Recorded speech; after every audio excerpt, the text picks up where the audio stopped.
Hello, everybody. Welcome back to another episode of What's Next, where I talk to people about what the future holds, what we can create during this time of uncertainty into our very certain future. And we've had a lot of marketing opinions, a lot of business opinions, and I'm talking to my friend Antonio Sausys. Antonio. Hello, Mike. Antonio is a psychosomatic psychologist who specializes in grief therapy. And the reason I find him so fascinating, there are 1,000 reasons I find him fascinating and know him to be a good friend, but I want to talk with you, Antonio, about this process that we are going through, which I think could be called grief. And you have some very interesting ideas about where we are and how we can move forward. Good morning. Good morning, Mike. And I'm glad you resonated with the idea of grief. Most people are resonating with it. And perhaps if I tell you that grief is the normal response to the loss of things or people we are attached to. And in this context, attachment refers to a very strong emotional bond that humans establish through which our happiness, our well-being, our safety depend on the presence of a person or the continuous availability of an object. So if those objects, if those people are with us, we are happy, we are safe, our well-being is assured. If they are not, then it is not. Then, of course, because all things are impermanent, all those things that we depended on go one way or the other. And when they go, they spark a grieving process. In this moment in the world, most of the things we were attached to, most of the things we thought our safety and well-being depended on are gone. And so we can say that we are at the starting point of a very big and unprecedented global grief, where we're all going to grieve these losses. And some of them may come back, but truth is the world will never come back to this exact same order as before. Some changes will happen. So in addition to this, we identify as individuals ourselves with our attachments.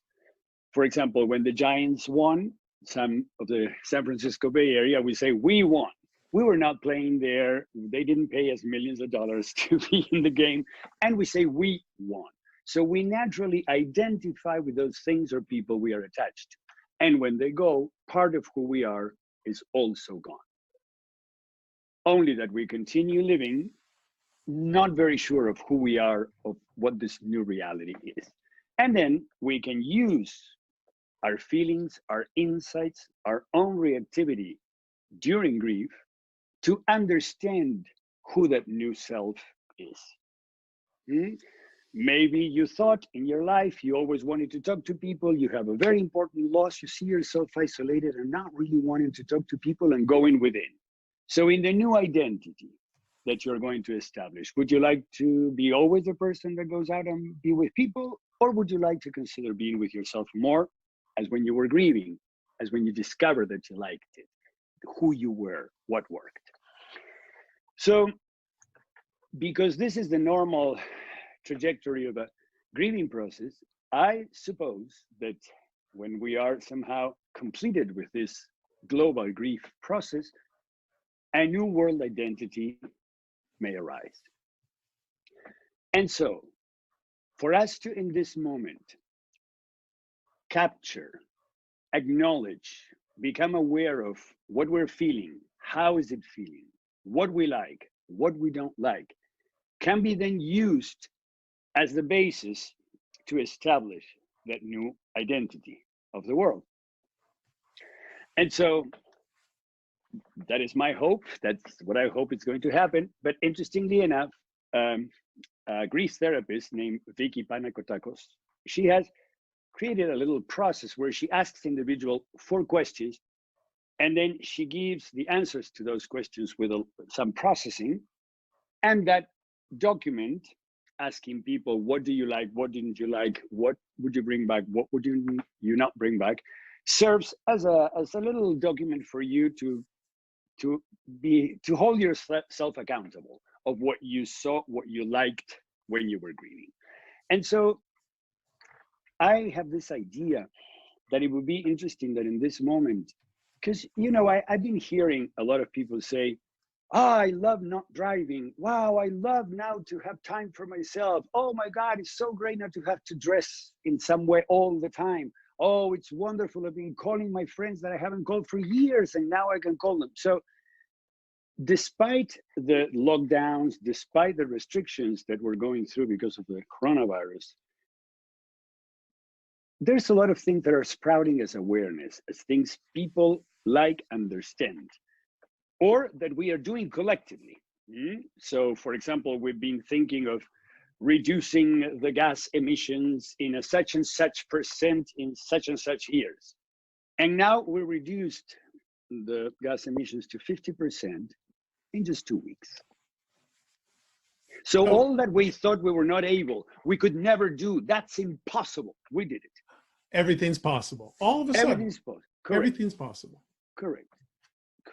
And so I had this idea, and I'm trying to materialize it, to create somehow a global survey, something that people can in this moment use to record what they are feeling. And so basically, the 4 questions now adapted to this global grief process would be, what are you experiencing now that you want to include in your life after coronavirus? Right.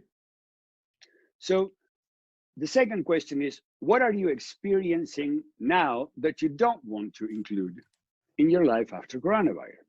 So what I'm proposing is that people just take a moment, now that we are all locked down and that when we don't have anybody else to call or any other show to watch, we have to be with ourselves. This is a good moment to ask of ourselves, what is it in this moment of life that I'm liking?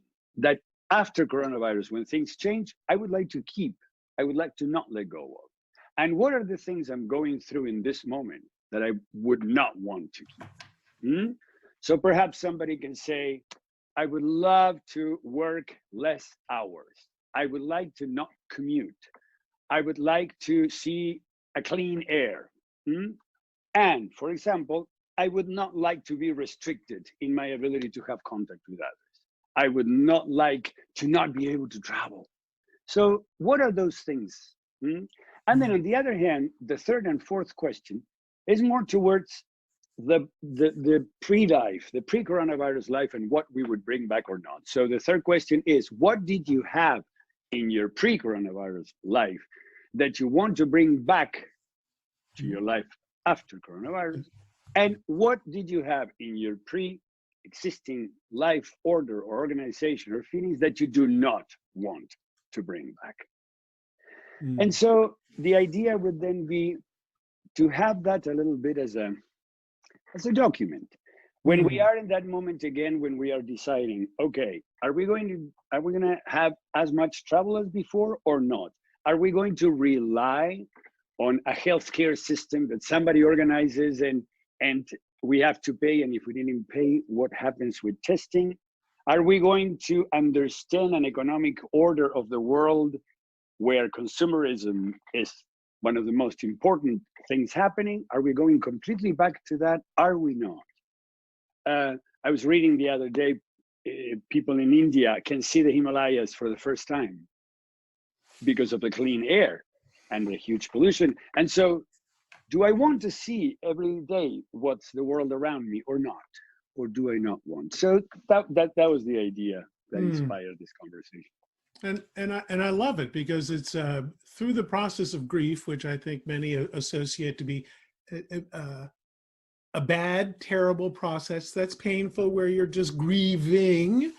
From you, I have learned that grief is a process that includes, in many cases, a rebirth, a reawakening. And clearly in this case, I love the idea that what we're doing today, now in our lives, we must look at, because that is going to be the future that we create. And that gives me pause greatly in my incessant need to try to correct people on Facebook. And I noticed that, don't want to do that in the future. And wow, you know what? It's really fun to go garden at 3 o'clock in the afternoon. Correct. I do want to take that into the future. So correct. I really appreciate your time. I look forward Yes. to adding the link to your survey to the paragraph Yes, around this sure. video. Thank And you. I appreciate this beautiful way of looking forward.